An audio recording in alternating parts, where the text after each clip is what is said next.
Welcome to turn 25 on the middle-aged Jotunheim game series we're calling Hypnotic Specter. This is probably going to be a longer video. I had a diplomacy call with my human opponent late last night, and I've got a lot of things to discuss today. The game's really kind of taken off, and we're starting to notice a lot of patterns, and we're looking out to the long term as far as what we're trying to accomplish. And I had a discussion with my human opponent about the thrones, the throne accessibility in this game, the size of the map, and just it all around could be a much shorter game because of where the thrones are positioned relative to both of us and how we're positioned to potentially fight very soon. So we'll get into that soon, but first let's look at the battle results. Last time in turn 24, we had decided to be greedy and move in and take one of the thrones. Now, I was hesitant to do this because it put us in a position to potentially be out, have our armies caught out if Nazca attacked us, but it worked out. And let's see the result of those battles. So, reading down the messages first, we cast Brood of Garm. We'll talk about that spell once we get into a discussion about long-term strategy. Uh, Nothing too important. I did think that this was interesting. There was a massive battle in Glistening Dew Forest where Nabaa is sieging down Nazca's fort. And let's actually watch that because it's kind of badass. So it's massive. I'm going to fast forward.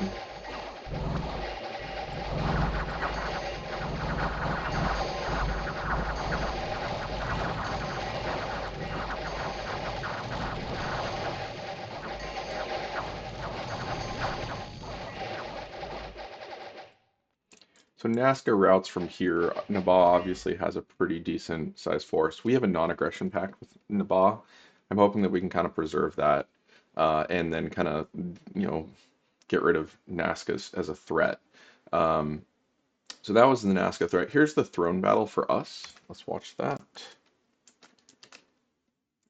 We've got all our Thrym Shirtings and a bunch of other units in the back. And this throne I looked at and I was like, it's a bunch of Lion Tribe units, which is nothing. I think the question is always, what are the mages that are going to be in the lineup? And when I saw that it was Glamour Air, totally fine. So let's watch how this plays out.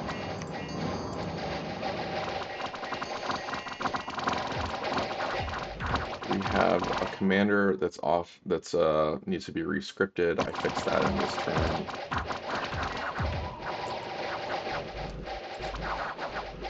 If we look at our sacreds, you can see the blood bond is spreading around the damage across all the units within a line, and our regeneration on those units is sufficient to continually push them to zero, no damage. So it's pretty wild. There they go.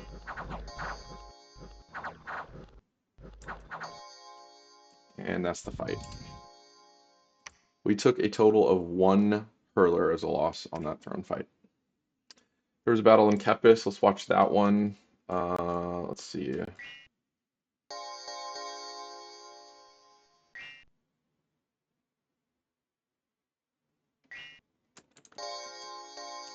Kepis' force is mostly these human units. They have some flyers. They have the Akak Runa Maceman from Nazca on hold. And they brought this hero, and this guy is so cracked. Like, is this their prophet? Like, how is this guy so insane? Like, look at the keywords for this: 2 fire, 2 air, 6 earth, 2 astral, 2 death, 4 holy, 37 research, blessed, a million keywords, innate caster. Like, what is this guy? I have no idea what the deal is with Nazca getting that unit. So there's the flyers. Luckily, they don't really land on any important units. We had the Thrym Shirtings there to catch them. We have the Ulf Hedins. These guys are regenerating. see one right here is kind of damaged. Now in the back, we do have the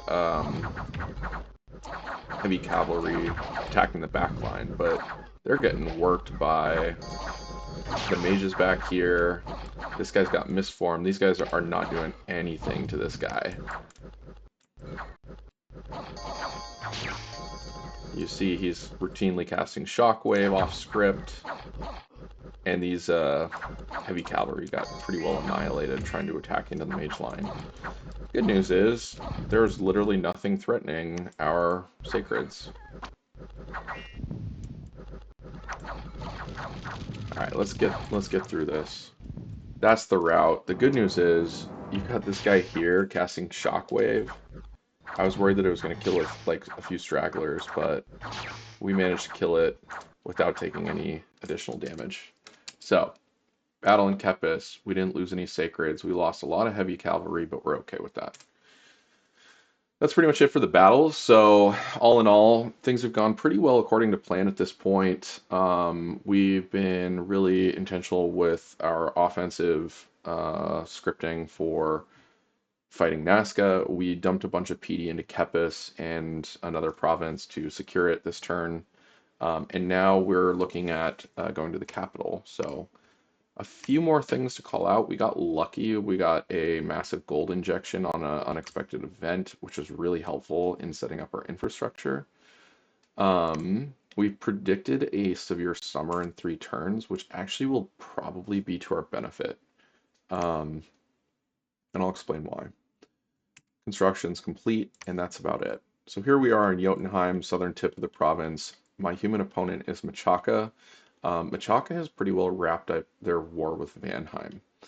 And that was an impetus for me to call them and have a bit of a Diplo conversation, gentleman's agreement of how do we want to proceed in fighting each other. What we ultimately decided on was a 1-turn non-aggression pact. And what that means is, if you look at my notes over here, essentially if you look at this turn structure by player, I give the example of turn 1, Machaca would send a war declaration to the opposing player as an in-game message. You can do that here, send a text message to Machaca or to everyone. Jotunheim wouldn't be doing anything on that turn. Then on the resolution, Jotunheim would receive that message, and they would essentially have that one individual planning step to prepare defenses and move into position or dump PD so that they can hold specific territories that they need to hold. And then on that resolution, then battles could commence the following turn. So that is the Diplo update. Let's see, battle results, formation adjustments, and army staging. Let's get into that actually. Before we do that, let's look at Kepis. Let's look at the situation with Nazca. So Nazca's here. They're pretty well contained at this point, and I had I had a realization in the last game, which is you can have a stalemate war that is still a winning war. And I don't know that we are going to overcommit too hard to take Nazca's territory at this point. I don't know what we're going to do. For this turn in particular, we are going to hold Kepis and we're going to hold Rusty Badlands. So you can see we have PD in, I've dumped PD into Kepis and Rusty Badlands, and we're staging all of our units in both of these territories. Now, what I will likely do is use Kepis as a jumping off point for attacking Nazca, and potentially holding armies in Glistening Wood and Rusty Badlands to threaten Machaca's territory in Forbidden Forest and Windswept Desert.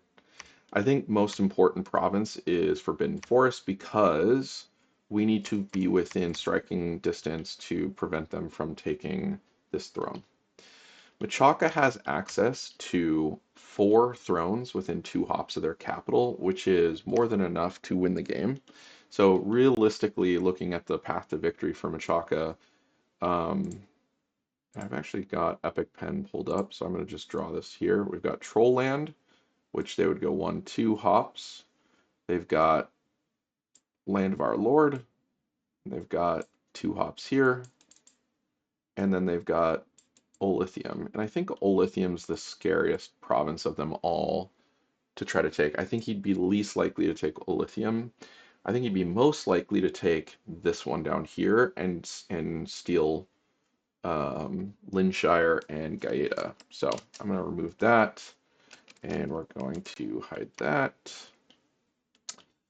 So yeah, I think we have to take our war with Nazca in relation to what our human opponent is going to do next following the war with Vanheim. I think that covers that.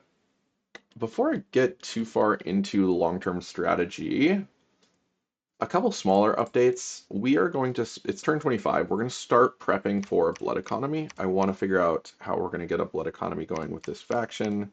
It's kind of hard for me to picture that given how good blood economy is for Pyrene. I was playing Pyrene last, but Jotunheim also has really good blood mages, and I actually have one, two, three of these Gaijas with blood 2 paths. So I'm going to set these three units up as blood hunters, likely in Strong Bay. Strong Bay is our highest growth province, and it has the highest population, so it can sustain it. We'll get some Sanguine Dowsing Rods. We'll start producing probably about 30 Blood Slaves a turn. Um, but what we need to do that is get enough Blood Slaves to build the Sanguine Dowsing Rods first. So I'm going to send one of those, let's see, yes, this one here, Alof, to do some blood hunting. We're going to have to figure out some patrol chaff animal units, but our gem economy is not the best right now, with the exception of death. And we have a lot of stuff to dump nature gems into, which I'll get into with the discussion about magic. That covers blood economy. We're just doing the foundational stuff there. So one other small update, the arena is coming up. I think it's either going to be next turn or the turn after. I do want to try for it. Let's see. Why isn't that going to do anything? Let's see, forge magic item. Should have been doing fish scales. Yeah, so to prepare for the arena,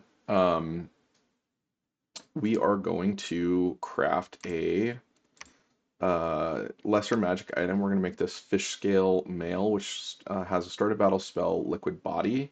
Normally that would be accessible in the magic path for the Thrim's Goad, but we don't actually have alteration. What is it? Alteration 4 or 5. So we're at alteration 3. So that will give us liquid body, and then we can script him to cast gosh, Quicken Self, and one other spell, depending on what his path is. I think he can get, ideally, he would be Death. Actually, I think there's, yeah, I don't know enough about it. There's some alternative paths. We're going to get him to self buff, point buff himself, and hopefully that's enough to get him through the arena. I don't know. I I've literally never won the arena in 600 hours of playing this game, so I'm not the expert here. Um, would need to do more research on that, but we're going to try. All right, we already talked about the PvP preparation.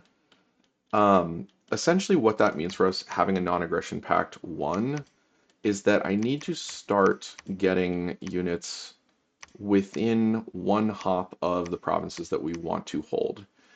I don't think that we will be able to hold Strongdale or Panofia if they decide to just go east from Vanheim. Um, Nor do I want to hold Linshire. It would be nice to preserve the income. So Linshire has good income. Strongdale has good income. Actually, all three of those have great income, which is a bit of a bummer. And I don't know that we're going to be able to get that from Forbidden Forest or Windswept Desert. Like trading on Windswept Desert, this is going to have very low income. We don't care about the resources or recruitment points because I don't think we're going to put down uh, anything there. So, we need to be prepared to take that income loss and or defend those territories, which I just don't think that we're gonna be able to do with all of our armies to the east. Um, we're gonna pause on that. I can't really think about it. I have a quick tip for everyone. I wanted to see. I was putting together like thoughts on Magic 4. or all of my long-term magic strategy. Like, what am I going to go for here? Um, if you ever want to look at your nation overview in game, if you're playing with mods like Dominion's Enhanced or some of the other mods that are available, you can press F4, you can go to the Pretenders of the World and just click on any of these. You can see um, all of the different units that are available here. But most importantly, I'm going to go to myself, and what you can then do, like I said, this is a mod, so Dominion's Enhanced comes with this. It shows Middle Age Jotunheim summons, Middle Age Jotunheim heroes. These heroes are random spawns. We haven't gotten one yet, which kind of sucks. But the Middle Age Jotunheim summons, if we look at those, we can see all of our national summons that are available to us. These are effectively additional units that are native to Jotunheim in the Middle Age. And how do you get these? Well, they're through magic paths. And some are available through blood magic, some are available through conjuration. And at this point, we have gotten to the milestones for the conjuration. And specifically, I wanted to talk about a lot of the national summons that we're going to be using to supplement our army.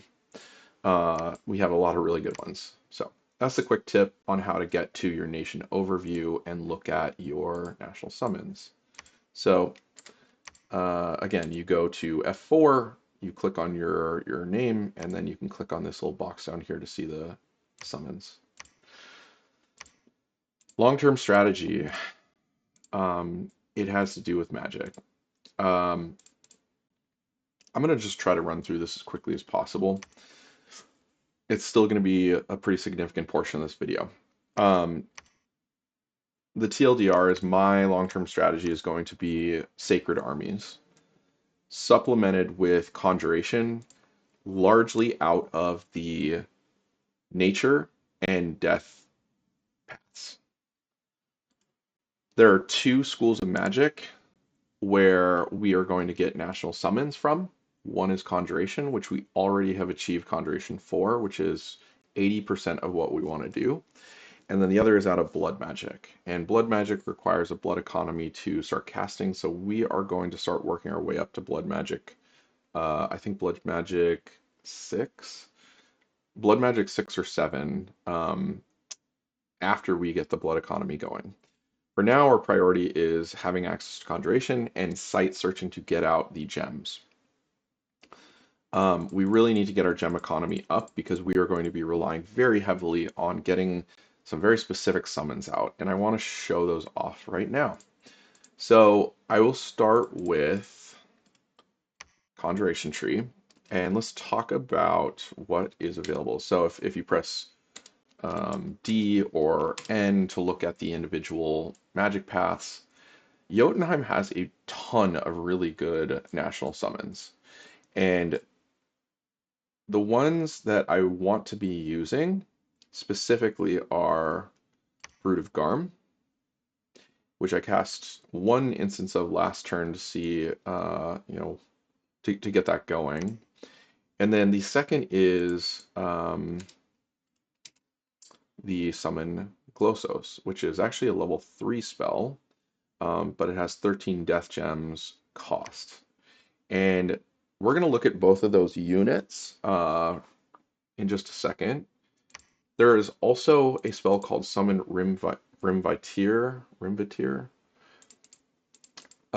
We also are getting access to air magic, so we're going to be able to make use of spells like, where is it? Call of the Winds. I would really like to get Call of the Winds going so that we can safely blood hunt at a cost-effective rate. We will need to get some air economy going, so once we get a few air mages out, we will start site searching with them, and then potentially use Call of the Winds. And then longer term, we have Winter's Call, and Winter's Call produces specialized Jotun giant units, commanders. So that's a much longer term play. Let's take a look at some of those units real quick. And again, I'm going to do this through the tip that I just gave. The first is the Jotun Wolf, which is A Sacred Wolf has 30 hit points, so already pretty good. It has pretty weak protection, pretty weak defense, but it has Fear 5 and Berserk 3, and it's an animal, so it doesn't cost us anything, which I love. Um, this is going to be really good with our regeneration buff. It's going to play very nicely with all of our other sacred units to spread around that damage. Our armies are going to become increasingly harder to kill as we, add more and more sacreds to them. So we'll be able to kind of spread around and split off into multiple different fighting forces without attritioning units. These guys are just awesome. I just think it's a fucking dope unit. Okay, so the other unit that we're going to use, I was debating about these two. So we have Jotun Drogs, which I had looked at and initially thought were really good. But we also have access to this Glosso. And the reason I'm interested in these ones over the Jotun Drogs, so let's look at the Jotun Drogs first, okay? The Jotun Drogs are non-sacred. They are fear, poison resistant, which is pretty good. But they are undead and they have chill auras. They have 70 hit points. They have a 18 protection and 13 defense, which is pretty good. And they've got chainmail hauberk. So again, another line infantry troop with fear, which is great. Um, Now the reason I don't like these guys as much is because the conjuration spell doesn't get any bonuses. So at a cost of 8 death gems, you get to summon 3 of these per turn, no matter what path rank your mage is. On the contrary, you have Glossos, um, which I think costs 13, and you get 12 with the opportunity to get bonuses for um, bonuses over the top. Now, Glossos are sacreds, and they have 30 hit points. They have 8 protection, 9 defense skills, so not very defensive. But they have the fire resistance, and they have heat scales, and they trample, and they're animals. Now, that sounds bad when you're talking about fighting in, next to Thrym Sherdings or any of your cold provinces where you want the cold skills. My thought with these guys is that because Machaka has taken a fire shield bless, and I think he is leaning very heavily into fire magic, these will be very good against all of those army compositions. So my thought is we will use these guys when we are fighting as potentially a frontliner when we're fighting in Machaka's territory in heat scales against a lot of heat, or I should just say fire magic or the fire bless. So we're gonna lean on these guys. Um, I'm going to kind of close out the topic of conjuration by looking at Hubberton. Specifically, Hubberton is going to be a really important province for us moving forward. And I've decided with the gold boost we got this turn that we're going to build a lab. So we're going to build a lab in Hubberton, which will allow us to use this Yarnvidja to summon Glosons every turn. And that is going to be the start of our defensive force. We are going to be building up defensive forces in Hubberton, Jotunheim, and Anidra, and we're going to keep them within range to defend our provinces. Um, Potentially these two, definitely Strong Bay, and possibly building a fort in Dershid just to have a defensive fortification here. I think that pretty well covers conjuration. As far as other things that we're aiming for. So again, summons are going to be a huge part of our long-term strategy to supplement our sacred forces for blood bond regeneration. With every sacred that we add to our fighting force, we are adding, effective hit points using our blood bond and regeneration synergy. So that is the long-term goal. So how do we get there? Well, a couple things. Because I'm leaning so heavily into nature summons, Brood of Garm is the most important spell we'll be casting. Um, we will be getting Mother Oak. Mother Oak will give us 10 nature gems every single month. It's going to increase growth in the province where it's cast. I typically go for Mother Oak if I am in deep into nature. Pyrene, I play a lot of Pyrene. I have access to nature very heavily because I took the regeneration bless, and so we're definitely gonna get Mother Oak this game. I wonder whether or not Machaka will compete for that. I don't think that they will, and I don't think that they will dispel it if I take it. The other thing we're going to do, we're going to get Illwinter, which is in Blood 6. Again, Blood Harvest and Illwinter are longer term plays. Let's look at Illwinter real quickly. Let's see. Illwinter affects the entire world. 50% chance of unrest plus D4. Cold for every 4 months. So it makes the entire world cold. Um, this is going to be probably pretty important to beating Machaka. Um, so if the game does go long, this will be a factor. But because of the layout of the thrones, I'm not sure that we're going to make it past turn 50 in this game. So if we get there, we will definitely be casting Illwinter. If we get all the way to Blood 7, I would like to cast Blood Harvest, but we'll look at that in a later turn. It's not central to the strategy. All right, combat magic. I wanted to showcase a couple things that we're going to do from a tactical standpoint. We are going to be using, let's see, water. Where are you? This spell, Woven Winter, to cast to project cold scales into provinces where we want strategic provinces where we want to attack into. If we're having trouble keeping cold scales in a province, we're going to use our god to project Woven Winter into that province and ensure that we have the advantage when fighting against Machaka. Woven Winter, if we don't have the ability to project Woven Winter, we will get into Evocation 3. Should not be too hard to get to once we wait, where's is it Evocation 3? Um maybe it's not Evocation 3, maybe it's Enchantment. Summary?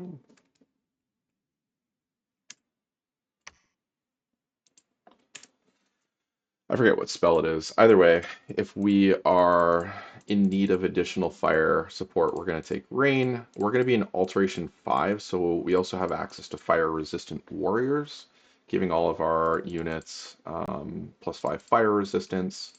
And then alteration 6 gives us frozen heart. A few other things we're going to be doing from just a top level strategy perspective. We are going to, we have an inanimate, or excuse me, we have a Dom 6 god. This is the Idol of Winter. We don't have any notable way to move it.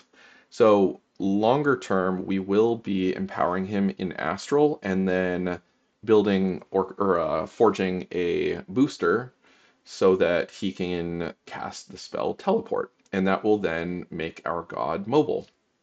And we can move him around to provinces as we see fit. So, additionally, we are still in search of nature sites. Our nature income needs to be much higher than it is.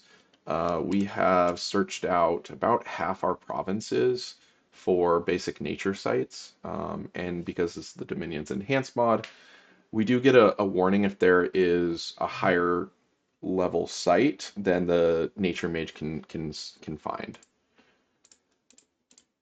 That was a lot. I'm gonna end it on that note. Again, I'm just getting to the point in the game where we really need to start considering the immediate objectives, not just turn to turn, and look at the next 10 turns.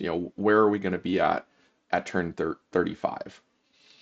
Where I'd like to be at turn 35 is have a really strong gem economy in nature and have a really strong western front of units to protect the territory that we've taken. If we can, I would love to take Troll Lands and put a fort on there. But I have a feeling that this will be a flashpoint for us to fight over and trade on. I will not be letting him take Uliatham. Nor do I think he is interested in having that province. So we'll see what happens here. I don't know where he's going to take this fighting force. That's going to be the real question. Is he going to start kind of moving through this territory, or is he going to try to set up to take this territory? Um, so yeah, I think that's it. I've been talking a lot this video. So this is a big zoom out in terms of where we're at today. I hope that that's helpful. If you think I'm forgetting anything, if you think that there's better things to be doing with my strategy, or any tips or secrets that you can help out with, please share them with me. I have been very forthright that Jotunheim is a very new faction to me. I think they are awesome. This faction is really cool. If I was a new player, I think that this would be a great faction to start with because you kind of get access to a lot of different tools. You get really good fighting forces. You can do the Awake God. You can do a Dormant God. You can and you can have good blesses. You have good access to a lot of different magics. So yeah, I'm all ears. Let me know. Hit me up. I'm in all of the Discord channels as Chillery Blinton, and we'll chat there. See you later.